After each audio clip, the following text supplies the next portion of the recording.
జై శ్రీరామ్. నమస్కారం అండి. 2025 జూలై మాసంలో ద్వాదశ రాశి వాళ్ళ మాస ఫలితాంశాలు ఎలా ఉన్నాయో తెలుసుకుందాం. ముఖ్యంగా ఈ మాసంలో గ్రహ సంచారం చూసుకున్నట్లు కనుకైతే రాహు కుంభరాశిలో సంచారం, కేతు సింహరాశిలో సంచారం, శని మీనరాశిలో సంచారం చేస్తున్నారు. అయితే ఈ మాసం అంటే జూలై 13వ తేదీ నుంచి వాళ్ళు శనిగ్రహం వక్రించి సంచారాన్ని ప్రారంభం చేస్తున్నారు. గురువు మిథున రాశిలో సంచారం. అయితే గురువు అస్తంగతమయ్యారు. జూలై 9వ తేదీ తర్వాత అస్తంగత త్యాగం చేస్తున్నారు. ఇక శుక్రుడు ఈ మాసంలో వృషభ రాశిలో సంచారం చేస్తున్నారు. కుజుడు ఈ మాసంలో జూలై 27వ తేదీ వరకు మాత్రమే సింహరాశిలో సంచారం, తదుపరి కన్యా రాశిలో సంచారం చేస్తున్నారు. బుధుడు ఈ మాసంలో కర్కాటక రాశిలో సంచారం. తర్వాత సూర్యుడు జూలై 15వ తేదీ వరకు మాత్రమే ఆయన మిథున రాశిలో సంచారం, తదుపరి కర్కాటక రాశిలో సంచారం ప్రారంభం చేస్తున్నారు. ఈ ఏదైతే గ్రహ సంచారం ఉన్నదో ఈ గ్రహ సంచారం అనేది ఈ గ్రహ సంచారం నుంచి ప్రపంచవ్యాప్తంగా ప్రాపంచిక విషయంలో అంతగా బాగోలేదండి. ఎందుకు అంటే రాహు కేతువుల మధ్యలోనే అన్ని గ్రహాలు రావడము, కుజుడు కేతువు డీప్ కంజక్షన్ అవ్వబోతున్నారు జూలై మాసంలో. పైగా రాహు ఒక దృష్టి, కుజుడు అష్టమ దృష్టితో శనిని చూస్తున్నాడు. సూర్యుడు జూలై 15వ తేదీ తర్వాత బలహీన పడుతున్నాడు జలతత్వ రాశిలో. తర్వాత జూలై 27వ తేదీ తర్వాత కుజుడు ఎక్కడైతే సింహరాశిని వదిలి కన్యరాశికి వస్తున్నాడో, కన్యరాశిలో కూర్చొని వక్రించిన శని మీనరాశిలో, మీన కన్య సమసప్తక దృష్టిలో ఇద్దరూ చూసుకుంటున్నారు. కాబట్టి కాస్త ఒడిదుడుకులు ఇబ్బందులు ఎక్కువగా ఉంటాయి ప్రపంచిక వ్యాప్తంగా కూడా. మరియు ఎవరి జన్మ జాతకంలో, వ్యక్తిగత జన్మ జాతకంలో ఎవరికైతే కుజ మహాదశలో శని భుక్తి కానీ, శని మహాదశలో గనక కుజభుక్తి కానీ, లేదా కేతు అంతర్దశ, కేతు మహాదశ, లేదా రాహు మహాదశలో కుజభుక్తి కానీ ఇలా ఎవరికైనా ఎక్కువ జరుగుతూ ఉంటే, లేదా శని మహాదశ, కుజ మహాదశ, కేతు మహాదశ గనక జరుగుతూ ఉంటే వాళ్ళు చాలా అప్రమత్తంగా ఉండాలి. వాళ్ళకి కొద్దిగా ఇబ్బందులు ఎక్కువ సూచనలు ఉంటాయి. ఎందుకంటే మీ జన్మజాతకంలో దశానాథుడు ఎక్కడున్నాడో చూసుకోండి, అంతర్దశానాథుడు ఎక్కడున్నాడో చూసుకోండి. ఇప్పుడు గోచారంలో మీ జన్మజాతకంలో ఉంటున్న దశనాథుడు గోచారంలో ఎక్కడున్నాడు, మీ జన్మజాతకంలో ఉంటున్న అంతర్దశనాథుడు ఇప్పుడు గోచారంలో ఎక్కడున్నాడు, ఇవి రెండు మ్యాచ్ చేసుకుంటే ఫలితాలు ఎలాంటి ఫలితాలు రాబోతున్నాయో మనకి ఈజీగా అర్థమవుతుంది.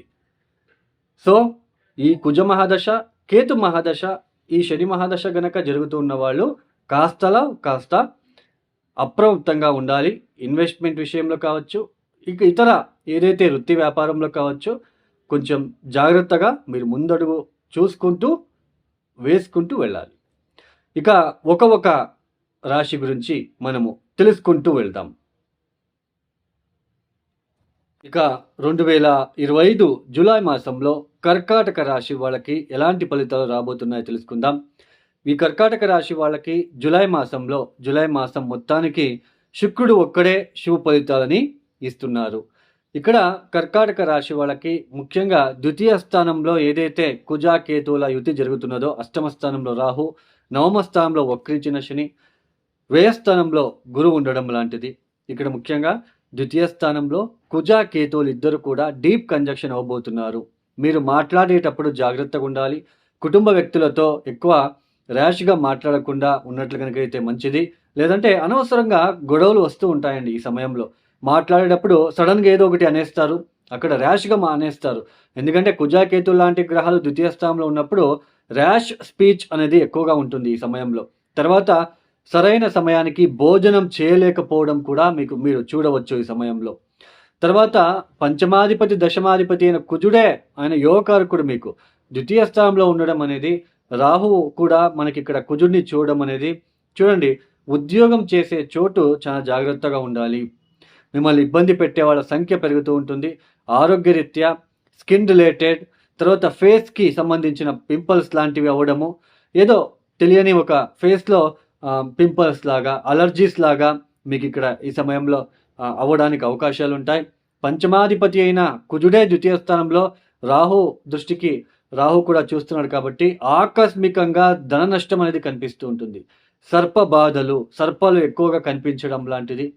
తర్వాత ఏదైనా కొంచెం సర్జరీ, మీ జన్మజాతకంలో దశాభుక్తి బాలేకపోతే సర్జరీ లాంటివి కూడా జరగడానికి అవకాశాలుంటాయి.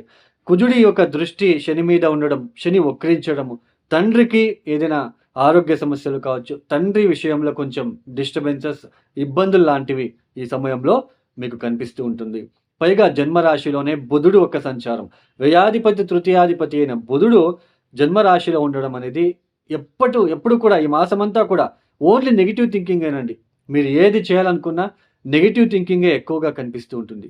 ఎక్కువ ఏదైనా చేయాలనుకున్నా ఇది అవ్వకపోతే, అది అవ్వకుండా ఇంకొకలాగా అయిపోతే, నాకేదైనా ప్రాబ్లమ్ వచ్చేస్తే, ఇలాంటి తెలియని భ్రమ అనేది మీకిక్కడ కనిపిస్తూ ఉంటుందనే చెప్పుకోవచ్చు.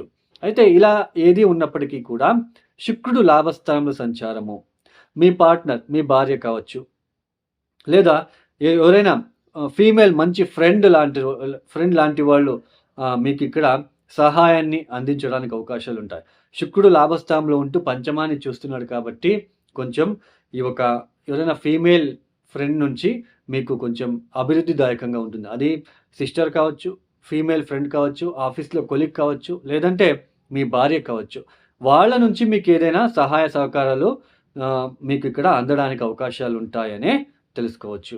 మొత్తానికి కర్కాటక రాశి వాళ్ళకి ఈ ఈ ఒక గ్రహ సంచారం ఏదైతే ఉందో కాస్తలో కాస్త ఇబ్బంది పెట్టే అవకాశాలుంటాయి.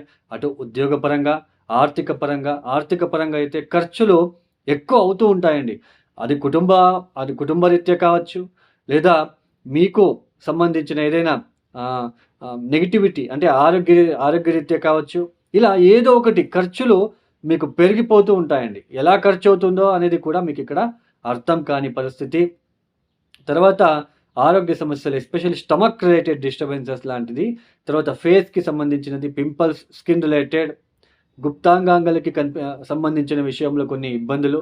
సో, ఇలాంటివి ఎక్కువగా ఈ కర్కాటక రాశి వాళ్ళు ఫేస్ చేయాలి. ఆర్థిక విషయాల్లో కాస్త జాగ్రత్తగా ఉండే ప్రయత్నం చేయండి. మాట్లాడేటప్పుడు కూడా కాస్తలో కోస్త జాగ్రత్తగా ఉండే ప్రయత్నాలు చేసుకోండి. తర్వాత ఇక్కడ ముఖ్యంగా నవమస్థానంలో శని వక్రించి ఉండడము, తండ్రి ఆరోగ్య సమస్యలు, తండ్రికి విషయంలో, ప్రయాణాల విషయంలో, ఎస్పెషల్లీ జర్నీకి ఆటంకాలు ఎక్కువగా మీకు ఇక్కడ చూడవచ్చు మీరు. ఈ కర్కాటక రాశి వాళ్ళు తప్పనిసరిగా ద్వితీయ స్థానంలో కుజాకేతువులో ఏదైతే గ్రహ సంచారం ఉందో సుబ్రహ్మణ్య ఆరాధన 108 ప్రదక్షిణలు చేయండి. సుబ్రహ్మణ్య స్వామి మీకు వీలైతే 108 ప్రదక్షిణాలు 108 పువ్వులతో చేయండి. ఒక్కొక్క ప్రదక్షిణకి కూడా ఒక్కొక్క పువ్వు అక్కడ సన్నిధానంలో పెట్టండి. ఓం మహాసేనాయ విద్మహే శిఖిధ్వజాయ ధీమహి తన్నో సుబ్రహ్మణ్య ప్రచోదయాత్. ఈ మంత్రాన్ని చదువుకుంటూ చేయండి. తర్వాత వీలైతే మీరు చేయవలసిందలా కాలభైరవేశ్వర ఆరాధన లాంటివి చేసుకోండి. తర్వాత కుజుడికి కందిపప్పు, కేతువుకి ఉలవలు, రాహుకి నల్ల మినుములు 3 మిక్స్ చేసేసి నీళ్ళలో నానబెట్టి సాయంత్రం పూట మరుసటి ఉదయాన్నే సుబ్రహ్మణ్య ఆరాధన చేస్తూ గోచారంలో ఉంటున్న కుజ, కేతు, రాహుగ్రహ దోష నివారణ కోసం ఈ పరిహారం చేసుకుంటున్నాను. ఈ యొక్క దోషం నుంచి బయటపడాలని మొక్కుకొని కుజగ్రహదేవ, కేతుదేవ, రాహుదేవ శాంతించండి అని మొక్కుకొని ఈ ఏదైతే మీరు నానబెట్టి ఉంటారో బెల్లంతో కలిపి రోడ్ సైడ్ ఉన్న ఎద్దులకి, ఆవులకి తినిపించే ప్రయత్నాలు చేసుకోండి. ఈ వీడియో మీకు నచ్చితే లైక్ చేయండి, షేర్ చేయండి, సబ్స్క్రైబ్ చేసుకోండి. సర్వే జనో సుఖినో భవంతు. ధన్యవాదాలు. జై శ్రీరామ్.